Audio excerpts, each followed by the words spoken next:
ಮಲ್ಲೇಶ್ವರ ಜಗದೀಶ್ವರ ನಮ್ಮ ಪಾಪ ತೊಳೆಯೋ ಹೇ ಶಿವಶಂಕರ. ಆನುಮಲೆ ಜೇನುಮಲೆ ಗುಂಜುಮಲೆ ಗುರು ಗುಂಜುಮಲೆ ಮಂಜಿನ ಮಲೆಯಲ್ಲಿ ಮಲಗಿರುವಂತ ಮುದ್ದು ಮಾದಪ್ಪನ ಪಾದಕ್ಕೆ ಬಂದು ಸಾರಿ ಉಜ್ಜಾನೆ.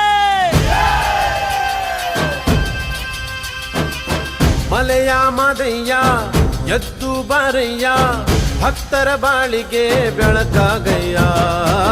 ಮಲೆಯ ಮಾದಯ್ಯ ಕುಣಿದು ಬಾರಯ್ಯ ನಂಬಿದ ಮಂದಿಗೆ ವರ ನೀಡಯ್ಯ.